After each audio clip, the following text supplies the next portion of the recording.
오늘 본문 말씀을 가지고 부활하신 주님을 만나야 할 사람이라는 제목으로 함께 은혜를 나누겠습니다. 우리 함께 따라 하시겠습니다. 부활하신 주님을 만나야 할 사람.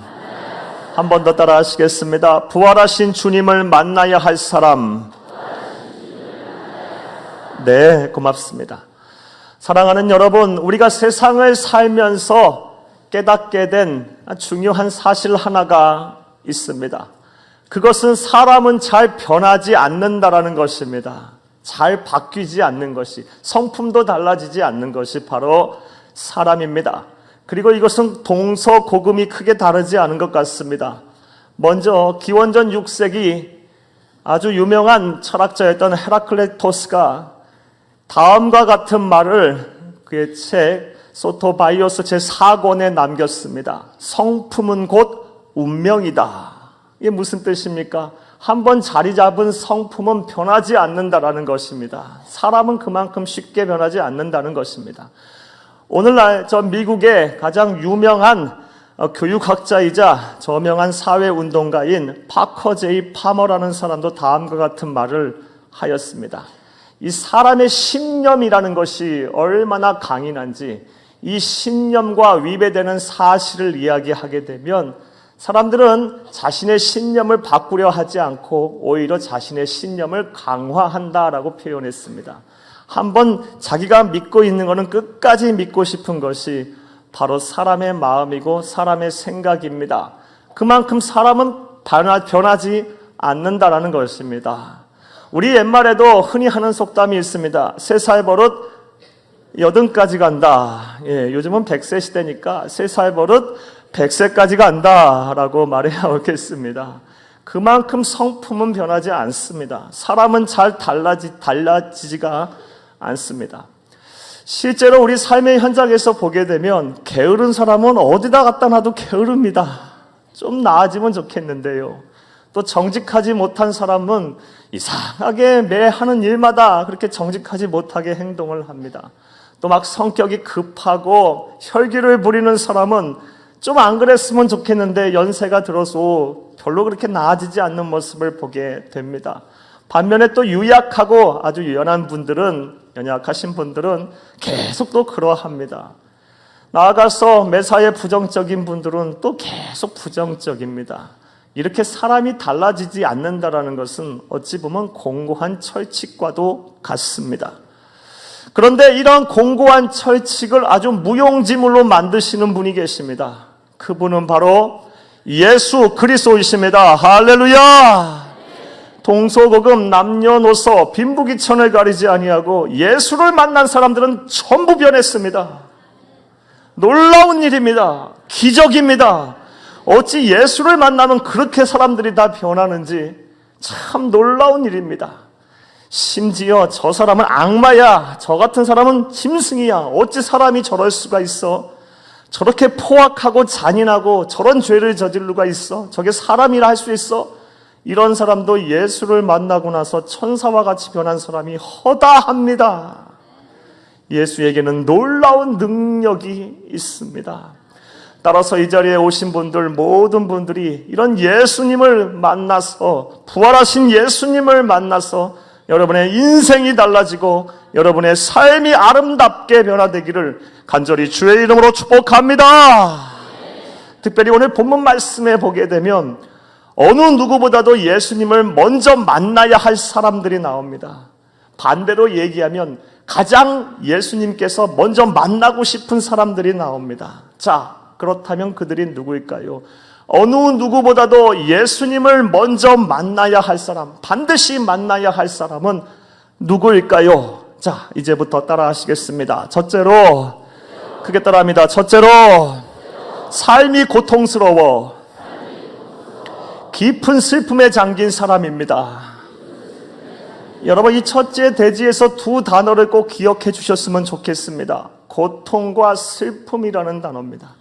삶이 고통스러워 깊은 슬픔에 잠긴 사람, 어느 누구보다도 부활하신 예수님을 먼저 만나셔야 할 줄로 믿습니다. 또 하나님께서 이런 분들을 찾으십니다. 사랑하는 여러분, 오늘 본문의 이야기, 특별히 본문 11절부터 18절까지의 말씀은 예수님께서 부활하신 날, 예수님께서 무덤에 장사되고 나서 사흘 만에 부활하셨는데, 장사되고 나서 사흘 날, 그 아침이 되던 해, 부활하신 그 첫 아침에 일어난 사건입니다. 예수님께서는 이 세상에 계실 때 공생의 기간에 당신께서 사흘 만에 다시 살아나실 것을 수차례 아주 많이 말씀을 하셨습니다. 하지만 제자들 중에 그 한 사람도 이러한 부활을 믿지를 않았습니다. 그것을 어떻게 알 수가 있습니까?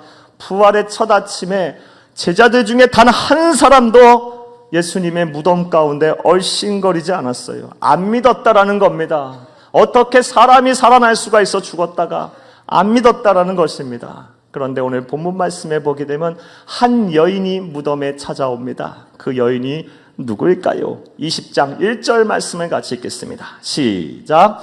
안식 후 첫날 일찍이 아직 어두울 때에 막달라 마리아가 무덤에 와서 돌이 무덤에서 옮겨진 것을 보고, 누굽니까?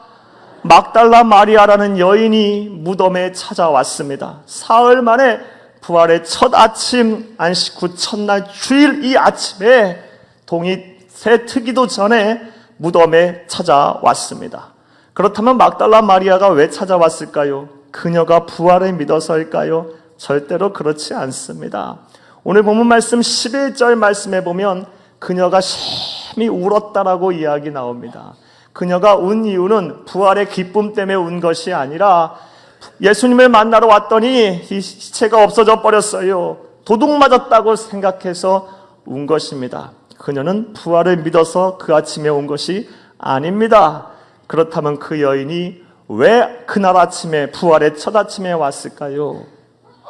사랑하는 여러분, 그녀는 깊은 슬픔 때문에 예수님의 무덤에 찾아온 것입니다. 삶이 너무 고통스러워서 깊은 슬픔 때문에 예수님의 무덤에 찾아온 것임을 믿으시기를 간절히 주의 이름으로 축복합니다. 사랑하는 여러분, 이것을 좀 더 구체적으로 여러분에게 설명해 드리면 다음과 같습니다. 사랑하는 여러분, 막달라 마리아라는 여인은 어떠한 사람이었을까요?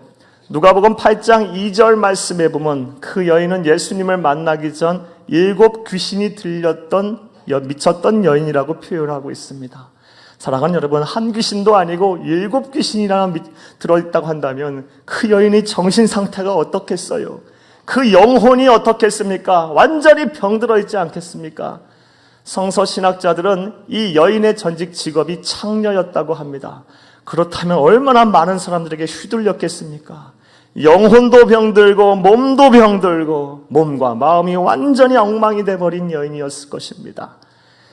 이 세상에선 살아있으나 살아있는 존재 이유를 모르는 여인이었을 것입니다. 오늘 우리가 흔히 말하는 막장 인생을 사는 여인이었을 거라고 생각이 됩니다. 그런 여인을 누가 만나셨습니까? 예수님께서 만나시고 그 7 귀신을 쫓아내버리시고 그 여인을 건강하게 하셨습니다.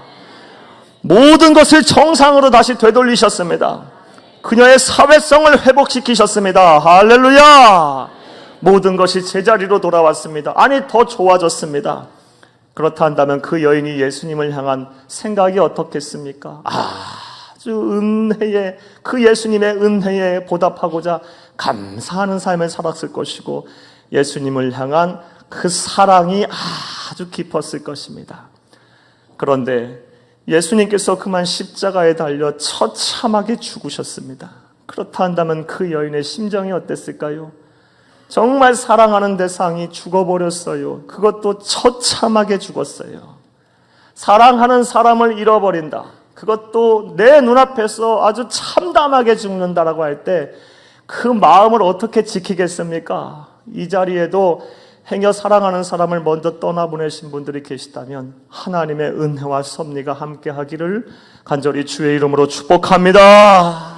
마음이 너무 힘들고 아팠을 거예요. 너무 그 큰 슬픔 때문에 견딜 수가 없었을 것입니다. 그녀의 슬픔은 비단 십자가상에서 예수님이 죽은 것에만 그치지 않았습니다. 예수님을 장사하는 데서도 그 슬픔은 계속 이어졌습니다. 예수님께서 십자가에 달려 돌아가신 그 날은 안식일 바로 전날입니다. 그리고 날이 저물게 되면, 해가 지게 되면 안식일이 시작됩니다.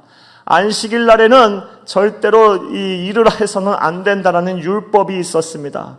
그러므로 장사를 지내는 시간이 몇 시간 안 됐을 거예요. 한두 시간도 안 됐을지도 모릅니다. 예수님의 시신을 닦고 향료를 바르고 세마포를 둘러서 무덤에 안장시키기까지는 시간이 부족했을 것입니다. 대충밖에 할 수가 없었을 거예요. 빨리 집어넣어야 하니까요. 사랑하는 여러분, 그 여인은 예수님이 돌아가셔서도 너무너무 슬픈데 예수님을 제대로 모시지 못했다라는 것 때문에 더 마음이 슬퍼서 뜬 눈으로 삶을 보냈을 것이고, 안식일이 빨리 지나가라 하다가 아침이 돼서, 안식일 지나고 첫날 아침이 돼서 불이 나게 무덤에 가서 예수님에게 자기 혼자서 어떻게 해보려고 향료를 좀 바르고 세마포를 다시 잘 싸매드리려고 그 무덤에 갔던 것입니다. 그런데 가보니 무덤을 막고 있는 큰 돌은 굴러져 나가버렸고 시신이 안 보이는 겁니다. 그래서 너무너무 슬퍼서 울고 있었던 것입니다. 사랑하는 여러분, 그런데 어디선가 정말 귀에 익은, 정말 자비롭고 사랑이 넘치는 목소리가 들려옵니다. 오늘 본문 말씀 16절 말씀에 보면 마리아야 라는 음성이 들려옵니다.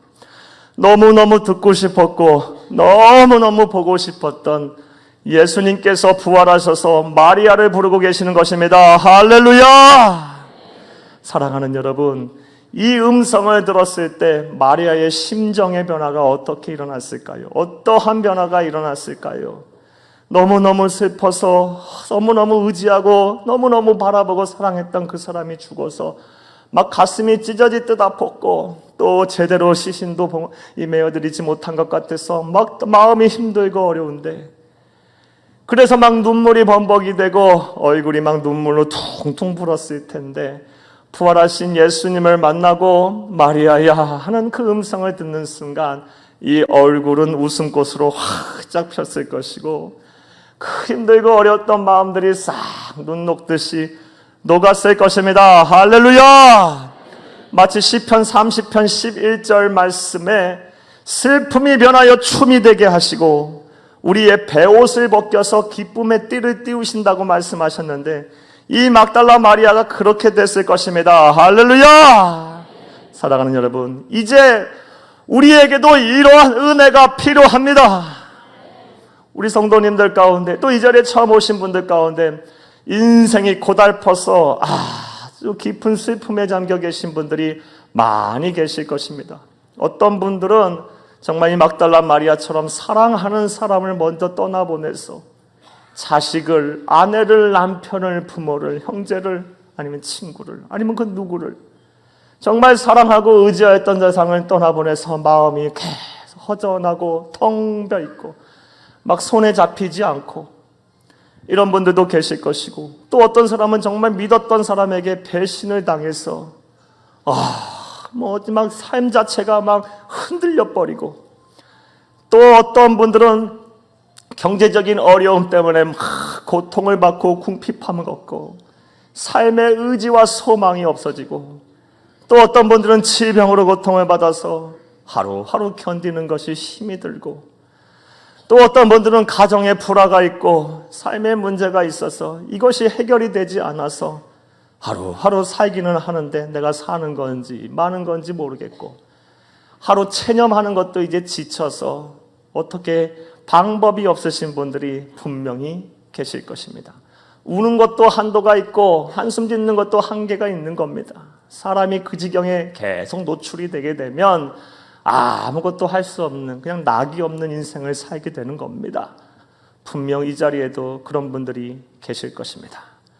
그런 분들에게 하나님께서 지금도 여러분에게 말씀하시는 그 음성을 들으시기를 간절히 주의 이름으로 축복합니다.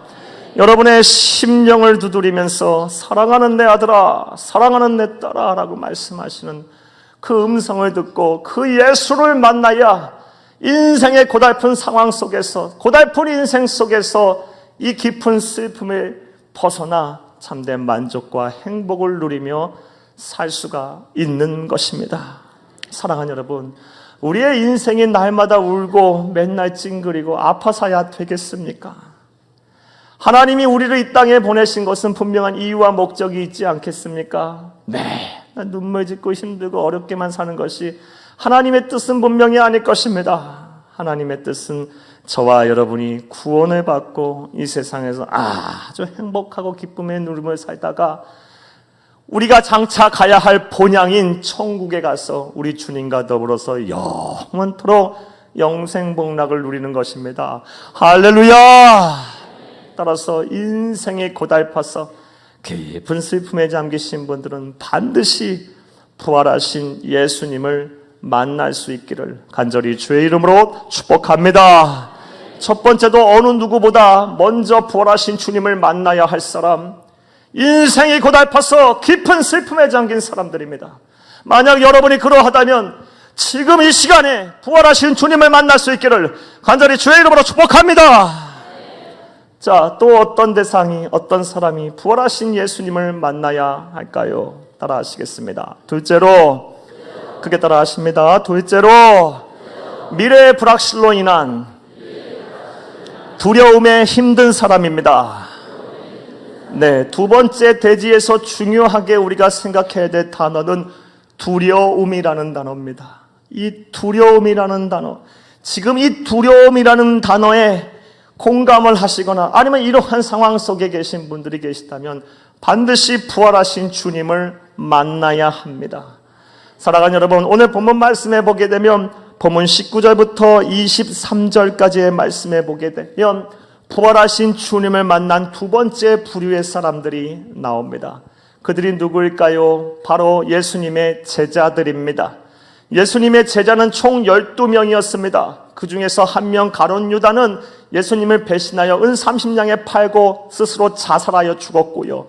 어찌된 영문인지 이 12명 가운데 11명 남은 11명 가운데 이 디두모라 하는 도마는 이 자리에 없었습니다. 10명의 제자들이 모여 있었을 때 우리 예수님께서 나타나셨습니다. 할렐루야! 그런데 예수님을 만나기 바로 직전까지 이 10명의 제자들의 심리 상태가 어땠을까요? 사랑하는 여러분, 이들은 지금 문을 꼭꼭 잠그고 두문분출하고 있습니다. 그 이유가 무엇이겠습니까? 스승도 저렇게 참혹하게 죽였는데 우리라고 살 수 있겠어? 우리도 반드시 죽일 거야 라는 이런 생각 때문에 두려워서요. 두려워서, 무서워서 문을 꼭꼭 잠그고 아무도 못 들어오게 두문분출하고 있는 것입니다. 그러한 가운데 예수님이 찾아오셨습니다. 오늘 본문 말씀 19절에서 20절 같이 읽겠습니다. 시작. 이날 곧 안식 후 첫날 저녁 때에 제자들이 유대인들을 두려워하여 모인 곳에 문들을 닫았더니 예수께서 오사 가운데 서서 이르시되 너희에게 평강이 있을지어다. 이 말씀을 하시고 손과 옆구리를 보이시니 제자들이 주를 보고 기뻐하더라. 아멘. 사랑하는 여러분, 너무너무 미래에 대한 불확실로 인해 두려워서 제자들 10명이 문을 꼭꼭 걸어 잠그고 두려워하고 있을 때 우리 주님께서, 부활하신 주님께서 나타나셔서 너희에게 평강이 있을지어다 샬롬 하신 겁니다. 평안하라 라고 말씀하신 것입니다. 이 부활하신 주님의 말씀을 들었을 때 제자들이 어떠한 심경의 변화를 일으켰을까요? 두려움은 사라졌을 것입니다. 자신의 가슴을 이렇게 옥죄이던 그런 공포도 떠나갔을 것입니다. 축 처진 어깨가 이렇게 힘이 솟아서 다시 힘이 생겼을 것이고 세상 그 누구와도 맞설 수 있는 용기가 다시 살아났을 것입니다. 할렐루야! 따라서 지금 미래에 대한 불확실로 인해 두려움을 갖고 계신 분들이 계시다면 제자들처럼 부활하신 예수님을 만나야 합니다. 할렐루야! 사랑하는 여러분, 제가 담임 목사로서 우리 성도님들을 만나고 또 상담을 하고 대화를 나눌 때마다 제 마음속에 씁쓸하게 남는 것이 있습니다. 그것이 무엇이냐? 거의 모든 성도님들이 이 두려움이라는 것에서 벗어나지 못하고 계신다는 것입니다. 얼마나 살기가 힘들면 그럴까요? 먼저 청년들 만나게 되면 대체로 청년들은 이런 고민들을 합니다. 내가 이렇게 살아서 취업이라도 할 수 있을까? 내가 이렇게 살면 결혼할 수 있을까? 정말 잘 살 수 있을까? 사랑하는 여러분, 잘 살고 싶지 않은 사람이 어디 있습니까? 좋은 직장 얻고 결혼해서 단란한 행복한 가정을 이루고 싶지 않은 사람이 어디 있겠습니까?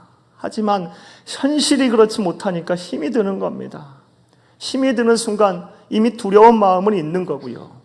인생의 거대한 장벽이 자기 앞에 쳐 있는데 어떻게 이 장벽을 뛰어넘을 방법을 못 찾는 겁니다. 있다고 한들 너무나 희생이 크고 그것이 가능하리라고 생각도 안 됩니다. 너무너무 두려움을 느끼고 있는 겁니다. 청년뿐만일까요? 장년들은 더합니다. 그것을 지켜보는 부모님의 입장은 또 어떻겠습니까? 속이 막 타들어가겠죠.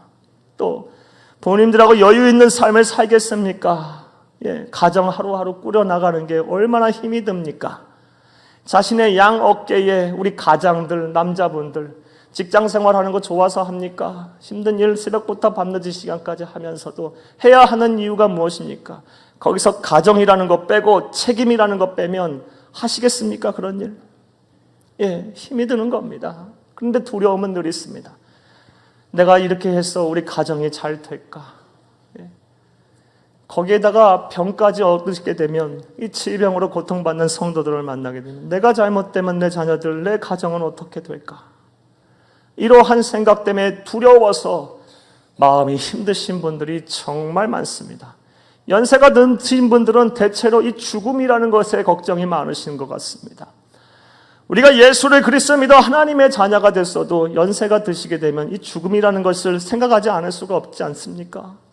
이 죽음에 대한 공포와 두려움이 벗어내기가 참 쉽지가 않습니다. 잘 죽어야 할 텐데, 고통 없이 죽어야 할 텐데, 자식들에게 걱정 근심 끼치지 않고 죽어야 할 텐데, 이러한 생각 떠나지가 않습니다. 어느 때인가 반드시 찾아올 날, 그날이 있을 텐데 이때를 어떻게 잘하고 넘어갈까, 이런 생각이 은연중에 있습니다. 그래서 두려움을 갖고 계십니다. 사랑하는 여러분, 이 모든 두려움을 우리가 어떻게 해결해야 합니까? 이 두려움을 어떻게 다 쏟아낼 수가 있습니까? 이 두려움이 변하여 확신으로 어떻게 변할 수가 있겠습니까? 담대함을 어떻게 얻을 수가 있겠습니까? 우리의 마음과 생각을 조성하시고 창조하시며 지금도 다스리고 주관하고 계시는 부활하신 예수 그리스도 앞에서 이 문제를 해결해 가시기를 간절히 주의 이름으로 축복합니다. 그런데 놀라운 사실은 이미 예수님께서 이 세상에 계시는 때 이 모든 것을 다 해결하시겠다고 담대하라고 약속을 하셨습니다. 말씀을 선포하셨습니다. 요한복음 16장 33절 말씀에 보면 이것을 너희에게 이르면 너희로 내 안에서 평안을 누리게 하려 함이라. 세상에서 너희가 환난을 당하나 담대하라. 내가 세상을 이기었노라 하였노라. 할렐루야. 사랑하는 여러분, 즉 하나님을 믿는 사람들이라 할지라도 이 세상에서 실패도 하고 넘어진 수도 있다라는 겁니다. 병도 걸리고 가정이 파산도 할 수도 있고 어려움을 겪을 수도 있고 배신도 당할 수 있고 사기도 당할 수 있고 자녀들의 앞길이 막힐 수도 있다라는 겁니다. 그러나 그러한 가운데서도 담대하라고 말씀하십니다. 밑도 끝도 없이 담대하라고 하신 것이 아니라 내가 세상을 이기었으니까, 내가 책임질 거니까 담대하라는 것입니다. 할렐루야. 우리 주님께서 천하 우주 만물을 창조하시고 주관하시고 다스리시면서 지금도 이 세상의 절대 주권자가 되시는 하나님께서 약속을 그렇게 하셨다면 왜 우리가 두려워해야 합니까? 왜 우리가 무서워해야 합니까? 왜 우리가 주저해야 합니까?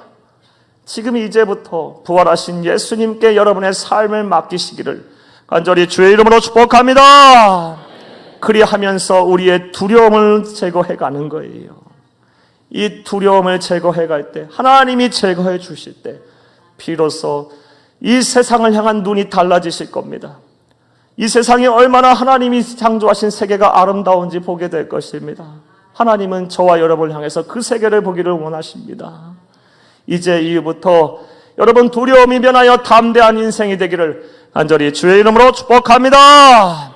두 번째, 반드시 만나야 하고 또 우리 주님께서 만나기를 원하시는 사람들, 부활하신 주님을 만나야 할 사람은 미래의 불확실로 인해 두려움에 빠진 사람들입니다. 세 번째로 반드시 만나야 할 사람들, 부활하신 주님께서 찾으시는 사람들은 누구일까요? 따라합니다. 셋째로, 의심과 회의로 예수를 믿는 이유를 찾지 못한 사람입니다. 예수를 믿는 이유를 모르는 사람들입니다. 예수를 왜 믿어야 하는지 도대체 나는 모르겠다. 의심이 가득하고 회의가 가득한 사람들입니다. 이러한 분들은 반드시 부활하신 주님을 만나지 않고서는 절대로 믿을 수가 없는 것입니다.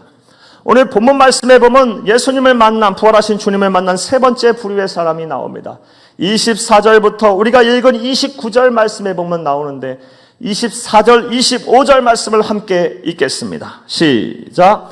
12 제자 중에 하나로서 디두모라 하는 도마는 예수께서 오셨을 때에 함께 있지 아니한지라.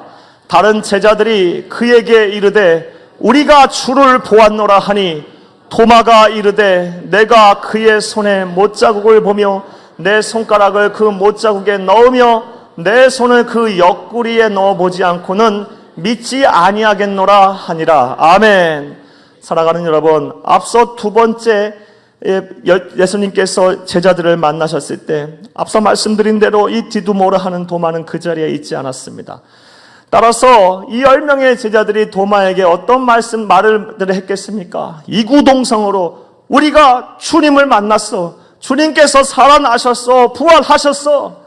정말 살아나셨어 하면서 말을 했을 것입니다. 한두 사람 얘기했겠습니까? 그런데 도마는 그것을 믿지 않았어요. 너희들이 집단적으로 환영을 본 것이라 아마 생각한 모양입니다.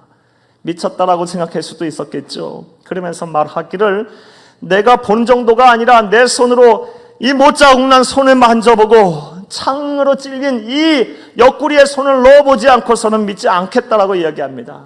의심하고 회의하는 적인 시각을 가진 겁니다. 그런데 오늘날 이 많은 사람들이 이 의심과 회의적인 시각을 갖고 세상을 사시고 계십니다. 그리고 신앙생활 하는 데도 있어서도 이 의심과 회의 때문에 신앙이 성숙해지지 못하시는 분들이 참으로 많습니다. 특별히 이게 합리적으로 사고를 하시겠다고 하시는 분들이 대체로 그러합니다. 이 세상에 이루어지는 모든 이치를 다 논리와 이성으로 풀어내시려고 합니다. 그런데 그것이 가능할까요? 이 세상에는 내 머리로 이해 안 되고 내 논리로서 설명이 안 되는 것들이 너무 많이 일어납니다. 그런데 신앙생활 자체가 거의 그렇습니다. 하나님을 어떻게 우리의 머리로 이해합니까? 하나님의 세계를, 그 영적인 깊은 세계를 어찌 내 이성으로 해결할 수가 있습니까? 담아낼 수가 있습니까? 내 언어로 어떻게 인간이 만든 언어로 하나님의 그 넓으신 지경과 영적 세계를 다 표현할 수가 있겠습니까? 안 되는 겁니다. 물론 제가 이렇게 논리적이고 이성적으로 사시는 분이 전부 틀렸다는 말씀이 아닙니다. 사람은 그렇게도 살아야 합니다. 하지만 신앙생활은 그 세계를 넘어선다라는 겁니다. 이렇게 의심과 회의의 인생을 사시는 분에게 예수를 믿으라면 믿겠습니까? 얼마나 힘이 되겠습니까? 믿어져야 믿죠. 믿어져야 믿죠. 그래서 이 자리에도 분명 그런 분들 많이 계실 것입니다. 믿고 싶어서 온 것이 아니라 가정의 평화를 지키기 위해서 아내의 손에, 남편의 손에, 부모의 손에 억지로 끌려와서 그냥 앉아 계신 분들 많이 계실 것입니다. 충분히 이해하고 공감합니다. 자, 그런데 그런 분들은 반드시 부활하신 예수님을 만나야 합니다. 만나면 이해가 될 것입니다. 사랑하는 여러분, 제가 캐나다에 있을 때 한 성도님이 저에게 이러한 간증을 저에게 해주셨습니다. 목사님, 저는 20년 동안 예수를 믿었는데 20년 동안 예수를 믿으면서 한 번도 목사님 설교할 때 졸지 않은 적이 없습니다. 아니, 잤습니다.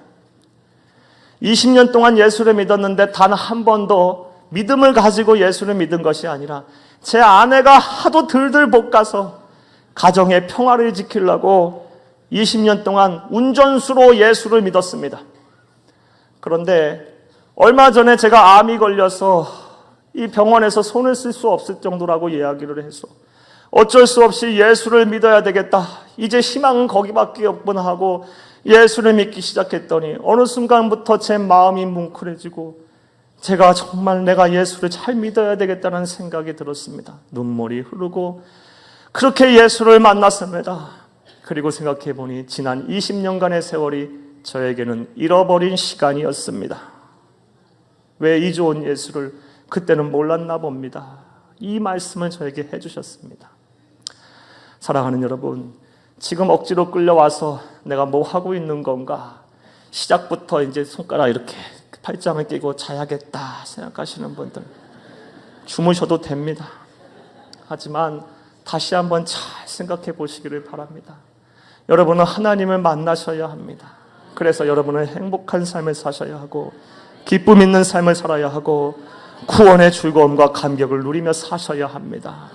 주님이 살아계시지 아니한다면 왜 우리가 이 짓을 하고 있습니까? 저부터도 부활이 없다면 예수를 안 믿겠습니다. 뭐하러 믿겠습니까? 그러나 우리 주님은 살아계시고 그분에게 구원이 있으며 그분에게 소망이 있고 참된 행복과 진리가 거기에 있기에 우리는 그분에게 우리의 삶을 의탁하고 우리의 시간을 드리고 우리의 정성과 마음을 드리는 겁니다. 의심과 회의로 가득 차서 예수를 내가 왜 믿어야 됐는지 그 이유를 찾지 못하시는 분들은 여러분 힘이 드시겠지만 입을 열어서 그래요, 내가 한번 예수를 믿어 보겠습니다 라고 시작을 하시기를 바랍니다. 그렇다면 하나님께서 일하셔서 반드시 때가 되면 하나님께서 여러분을 만나 주실 것입니다. 할렐루야! 사랑하는 여러분, 예수를 믿어야 할 사람, 만나야 할 사람, 부활하신 주님을 만나야 할 사람, 어느 누구보다도 만나야 할 사람 세 번째 부류는 의심과 회의로 가득 차서 예수를 믿는 이유를 찾지 못하시는 분들입니다. 자, 저는 지금까지 누구보다도 예수를 만나야 할 사람에 대해서 말씀을 드렸습니다. 인생이 고달파서 깊은 슬픔에 감긴 사람, 슬픔 없는 인생이 어디 있겠습니까? 하지만 이 슬픔이 가득해서 삶이 어떻게 되지가 않는 사람들은 반드시 예수를 만나야 합니다. 예수를 만나지 않고서는 이 문제가 해결되지 않을 겁니다. 계속 허망한 인생, 허송세월을 보내다가 영원한 사망에 이르게 될 것입니다. 이런 분들은 반드시 부활하신 주님을 만나서 슬픔이 변하여 춤이 되는 역사가 일어나야 할 것입니다. 할렐루야! 미래의 불확실로 인하여 두려움이라는 문제가 해결되지 아니하신 분들, 이 두려움을 가지고 어떻게 인생을 삽니까? 힘들어서요. 두려움이 변하여 담대함이 되고 담대함이 넘어서 자유함을 누릴 수 있기를 간절히 주의 이름으로 축복합니다. 사랑하는 여러분, 나아가서 의심과 회의로 가득해서 예수 믿는 것이 마치 도살장에 끌려가는 그런 소 같은 인생을 사신 시간에 보내시고 계시는 분들, 이제 마음의 문을 한번 열어보시기를 부탁합니다. 왜 예수를 믿어야 하는가? 그 은혜가 반드시 있을 것입니다. 그리고 그 은혜의 문에 도달했을 때 절대로 예수를 버리지 못할 겁니다. 얼마나 좋은지, 얼마나 기쁜지, 얼마나 행복한지, 얼마나 평안한지 여러분은 그런 은혜를 누리셔야 합니다. 자, 예수를 만나기 위해서 어떻게 해야 할까? 먼저 마음의 문을 여시기를 바랍니다. 여러분, 마음의 문을 연다라는 것은 수용한다, 받아들인다라는 것입니다.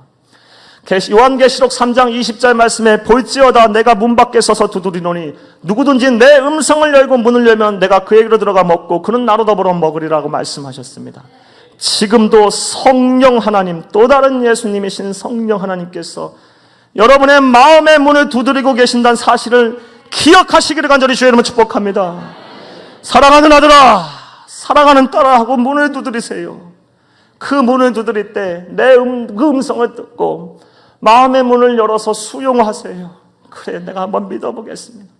내가 받아들이겠습니다. 그리고 예수님을 초청하세요. 나의 구주가 되시는 그분을 초청하시고 입을 열어서 다음과 같은 신앙 고백을 하시기를 바랍니다. 자, 다 함께 따라 하시겠습니다. 사랑의 예수님, 저는 죄인입니다.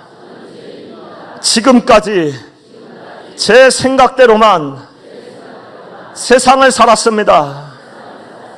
이제부터는 예수님을 생명의 주인으로, 삶의 주인으로, 그리스도로, 구세주로 믿겠습니다. 나를 구원하여 주시옵소서. 나를 만나 주시옵소서. 나를 도와주시옵소서. 나를 지켜주시옵소서.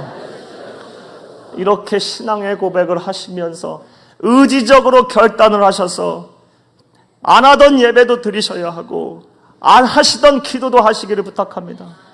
그렇게 하면 때가 되면 반드시 예수님을 만나실 것입니다. 아니, 정확하게 표현하면 예수님께서 찾아오실 것입니다. 가장 이상적인 순간에 구체적으로 여러분에게 찾아오실 것입니다.